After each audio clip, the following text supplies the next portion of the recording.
Hello, I'm Daniel Franklin, Executive Editor at The Economist, and welcome to this session on working in a net zero future, how to navigate the transition effectively. And I think the key here is working in a net zero future. We're going to focus very much on the work aspects of it, the labor force aspects, the skills.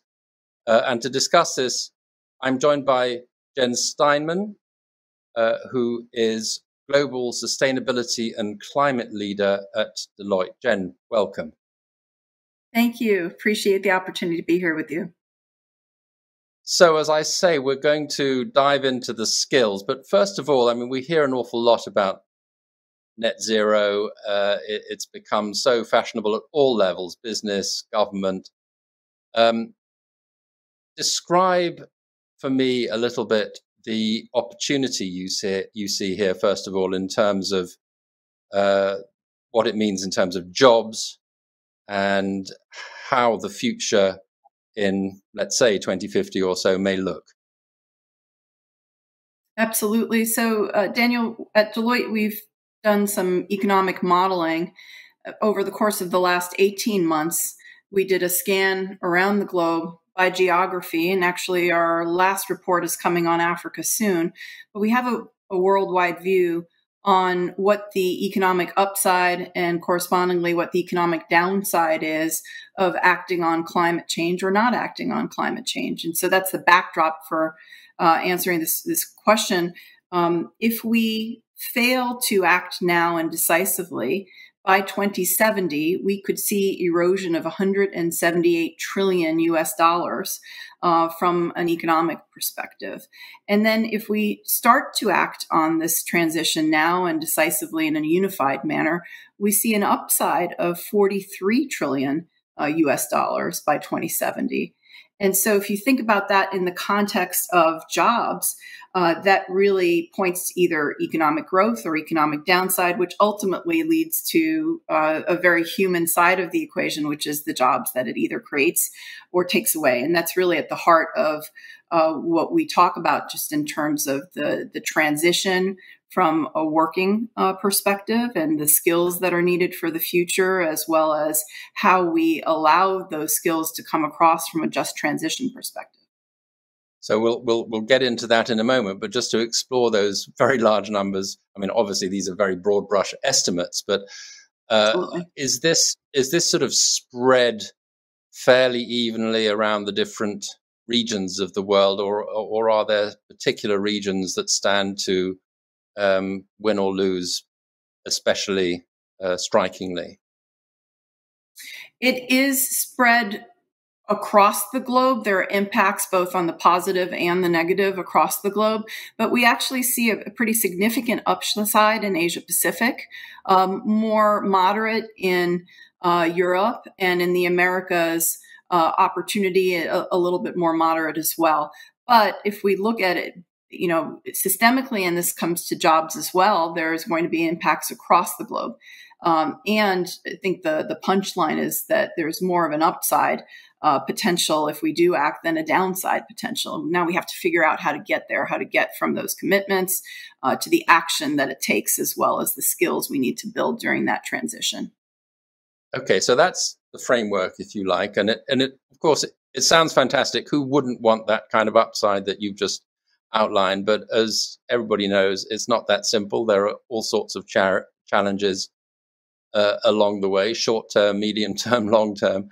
I'd like to ask you about the sort of human dimension of this. If all these jobs are to come, they're not necessarily going to be the same sorts of jobs that we have today. They're different skills. So what is the challenge there in terms of the preparation, if you like, of the workforce of the future, if this actually happens as you predict? Well, if we take a step back and we look at, it's part of the question you just asked around how is this spread across the globe, from an upside downside potential. But the most prosperous nations today are responsible for the greatest amount of carbon pollution. And it's the most prosperous communities within those nations that create greatest amount of carbon pollution. But then as we start to look at climate change, it disproportionately affects vulnerable and developing populations.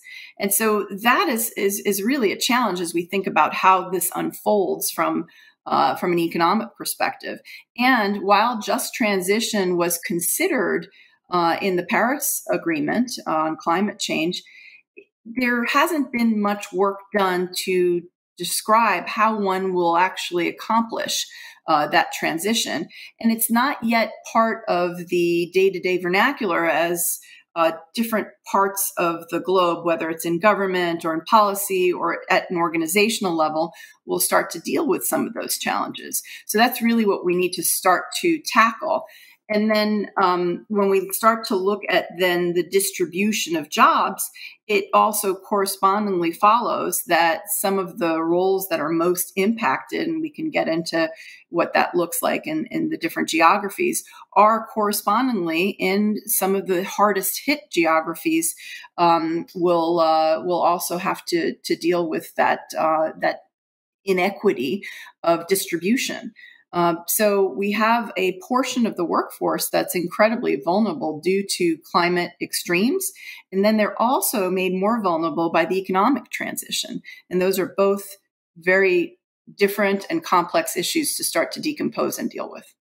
Well, I think getting into that precisely, those sorts of details would be fascinating. So, describe for us the kinds of jobs in a particular part of the world. Take your pick of one that's perhaps most striking, where jobs are going to be vulnerable, and the kinds of jobs that might emerge, because you've just said earlier on that, net here, there's a terrific gain potentially. What's going to be disappearing and what's going to be coming, and then we can start to get into, well, how do you get there? Right. So the broader answer to your question is, as we were looking at this, as Deloitte was doing the modeling, looking at what the job vulnerability index might be, we found that approximately 800 million jobs globally are potentially impacted negatively by this transition. And so to your question, you start to then decompose, well, what does that look like? And it actually looks different depending on the geographies. So you look at the composition of that 800 million jobs, and it includes things like agriculture and conventional energy and mining and heavy industry and transport and manufacturing and construction. Those then are distributed relatively differently geographically, although every geography has a certain component of each one of these types of industries that are impacted. Then you start to say, as an example, well, if in my country I have 10 million jobs that are in agriculture, that's a job. And then there's occupations associated with that job. So perhaps we have 1 million crop farmers. And then we get into, well, what are the skills required for those crop farmers? It might include manual labor or maintenance or compliance or administration. But those are the kinds of jobs that might be going away. And if you think about the 5 different industries I referenced, there are decomposition of those industries in a transition to a net zero environment. Either some of those jobs go away or they fundamentally change. And you have to deal with either they're going away, they fundamentally change, and how do we work through that transition so that people remain employed and have access to opportunities. And what about the jobs that are coming? I mean, in a way, part of the problem is that the jobs that are disappearing are easier to grasp often, I guess, than the ones that may not exist yet, that you think are going to be on the way, but outnumbering the jobs lost eventually. And if you think about it, most of those industries that we're describing will still have jobs. And so they're done differently, potentially. And there will be new jobs as well as a result of the green economy. And then it's a question of, well, what are the jobs that are growing demand jobs? What are the jobs that are transform jobs? How do we think about net new jobs in a net zero economy? Can you unpack that a little bit? What do you mean by growing demand and transform jobs? That sounds a bit like jargon to me, but you clearly have something it does, doesn't it? in there that you...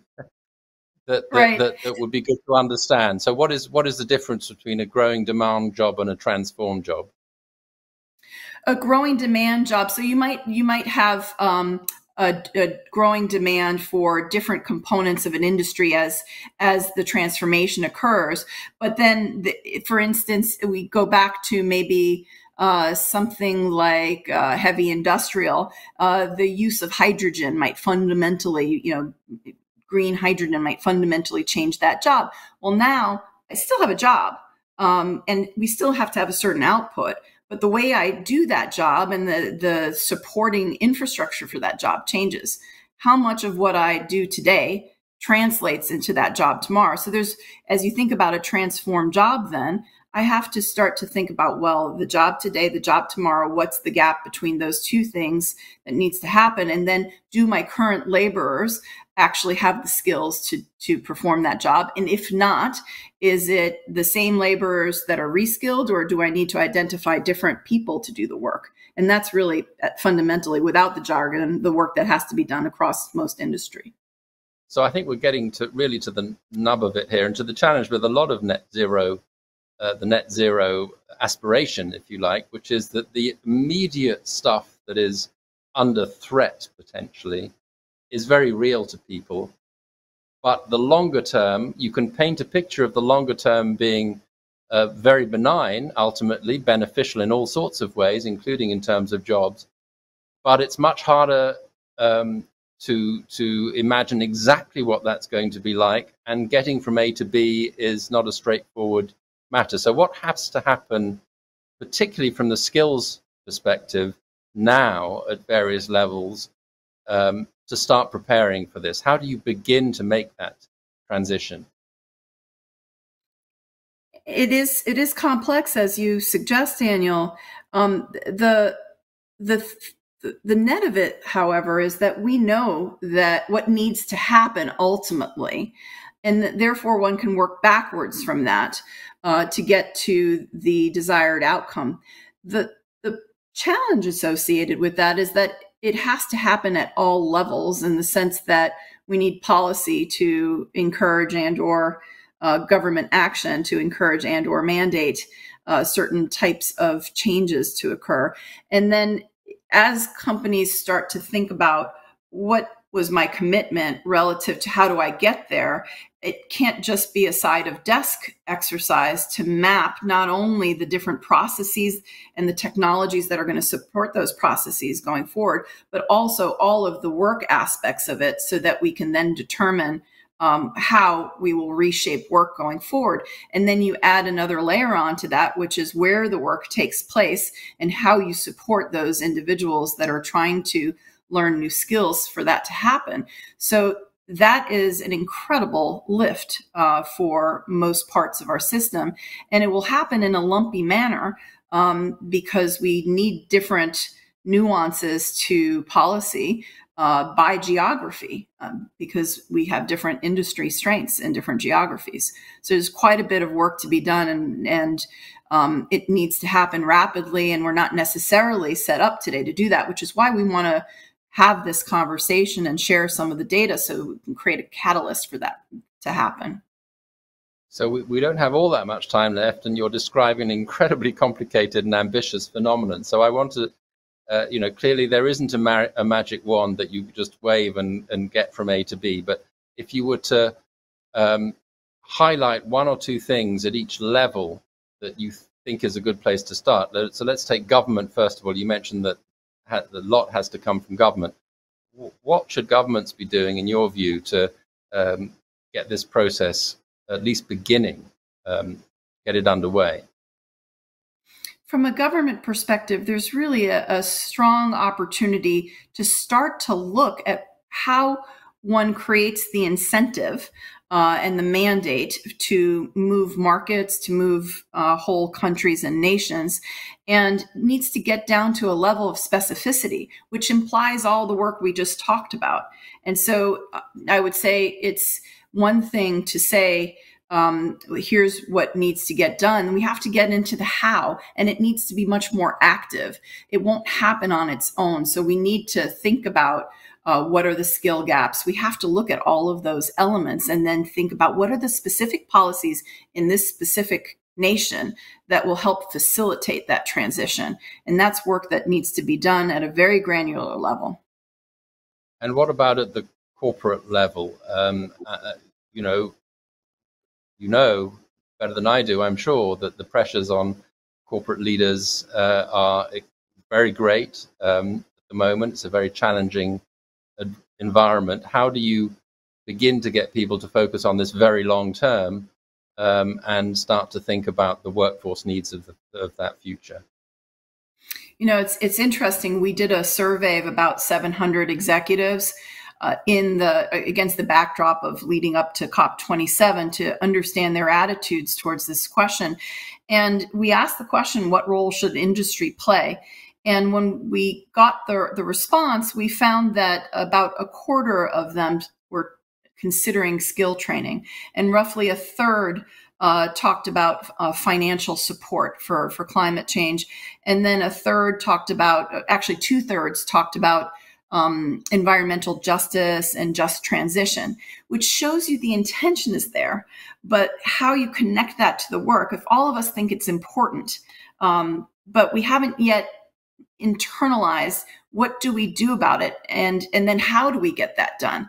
I am encouraged, however, that as we survey organizations, we did another survey a few months back that looked at 2,000 C-suite executives across the globe, and 97% of them now see this as an issue or believe that we're at a tipping point. So we've moved from maybe it's not an issue to it is an issue, climate change, that is.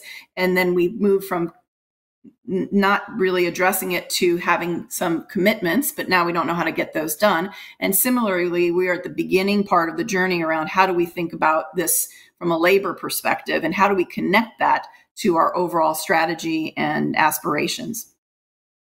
I think you summed it up there very well. It's the beginning part of the journey, a long journey, but a very important one. Thank you very much for sharing your insights in that, and I'm sure we'll be checking back at how the voyage is going over time, and whether this, at all levels, this is really starting to happen. So, Jen Steinman, thank you very much indeed for giving your insights into this discussion. And please do join us. Thank you, and please do join us. Stay tuned for the next session, which is going to be beginning shortly.